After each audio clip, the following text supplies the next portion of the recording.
Hi friends! Welcome to Kitchen Princess Bamboo Japanese Everyday Food. Today I will show you how to make fluffy Japanese pancakes. This video is requested by one of my dearest viewers. Thank you so much.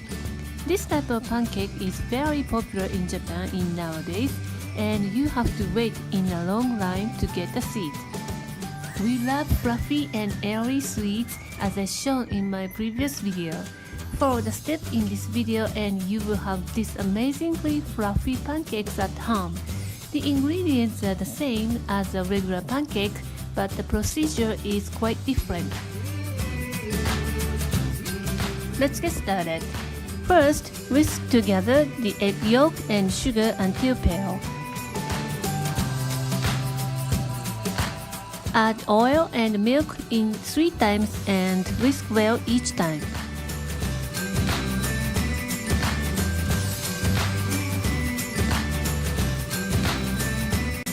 Sift together the flour and baking powder directly into a bowl and whisk well. You want to make sure the batter is sticky. I want to develop the gluten at this point to hold lots of meringue, adding later. Add a pinch of salt and a dash of vanilla paste and give it a good whisk. Set aside while we make meringue.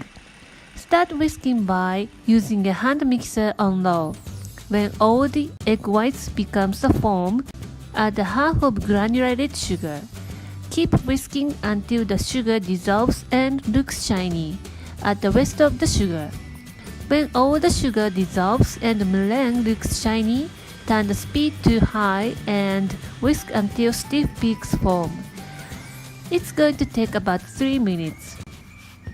Let's combine the cake batter base and meringue. Add 1/3 of meringue. Use your whisk like this tapping motion. The idea behind this is each wire of whisk cut the meringue into pieces without deflating and mix quickly. Using the whisk to combine is more effective than spatula. As a professional pastry chef, I insist on the productivity. When 80% of meringue is mixed, making a circular motion to combine. Do not mix completely at this point, otherwise you will overdo the batter. Add next 1/3 of meringue and do the same as before. Add the rest of the meringue, mix to 80 to 90%. Switch to spatula.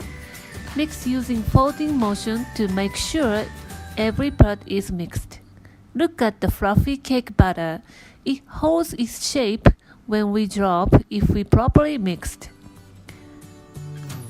Preheat the electric griddle, which is called hot plate in Japanese, on very low heat. Electric griddle is quite popular in Japan. I believe each household owns at least one. Especially in Kansai region where I live, we make okonomiyaki often at home with this appliance. The lowest temperature of my electric griddle is 140 degrees Celsius and is perfect for the pancake. Of course, you can use stove and pan. I strongly recommend to use a non-stick pan. Keep in mind that using the very low heat. Grease the surface slightly with vegetable oil. Do not use butter to bake the pancake. As you know, butter is not pure fat. It contains proteins and other agents that are easy to burn. And there you have it. Look at the thick and fluffy pancake. Smells so good in my kitchen. Transfer to a serving dish and whip honey butter and dust with powdered sugar. Drizzle warm maple syrup and serve immediately. This is an alternative way to serve this lovely pancake. Put bananas and strawberries and topped with butter. Drizzle maple syrup as much as you want. Girls' favorite style. Which one would you like to try? Thank you for watching the video. Please thumbs up if you enjoyed it and subscribe to my channel if you haven't already. Any questions and future video requests, feel free to leave it in the comment section below. Right now, I am working on requested video series, so the next might be your request. Thanks again and see you in a week. Bye!